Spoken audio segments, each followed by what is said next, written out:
Nous sommes le jeudi 24 avril 2025. Mesdames et messieurs, la revue de presse est partie.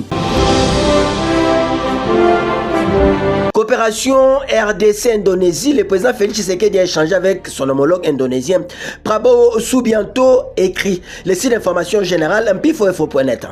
Pour ce site d'information générale, ce mercredi 23 avril, le président de la République Félix Antoine Tshisekedi Tshilombo s'est entretenu par visioconférence pour la deuxième fois avec le président d'Indonésie Prabowo Subianto sur le renforcement de la coopération entre leurs pays. Les deux dirigeants ont précisément discuté de la mise en place d'un partenariat dans les domaines de la diplomatie, du développement économique et des infrastructures, des mines et de l'agriculture.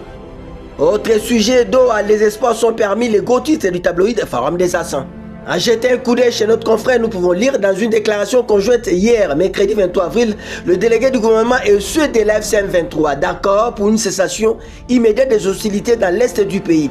Les espoirs restent encore permis à Doha, capitale du Qatar, où les représentants de l'armée nationale du Congo et ceux de la FCM23 sont pour parler de paix sous la facilitation de l'État qatari en vue d'une solution durable et de la crise sécuritaire qui embrase la partie orientale de la République démocratique du Congo. Dans un autre chapitre, procès Bukanga Lonzo, fin de l'échappatoire pour Matata, 20 ans requis, verdict attendu le 14 mai. Le gros titre du Économie Information Générale, il faut 27 ans. Chez notre confrère, nous pouvons lire pendant des années Augustin Matata Ponyo a semblé défier les institutions de la République du Congo, ancien Premier ministre sous Joseph Kabila. Aujourd'hui député national, il a longtemps joué de sa stature politique et des subtilités procédurales pour se soustraire aux appels de la justice. Mais le procès Bukanga Lonzo, entré dans sa phase finale le mercredi 23 avril, semble avoir mis fin à cette stratégie d'évitement.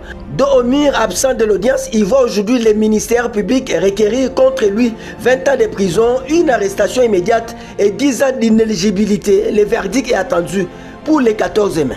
Discussion directe Kinshasa M23, Patrick Mouyaya. Le principal objectif pour nous, c'est d'arriver à la paix, le titre du quotidien d'action de développement, la prospérité.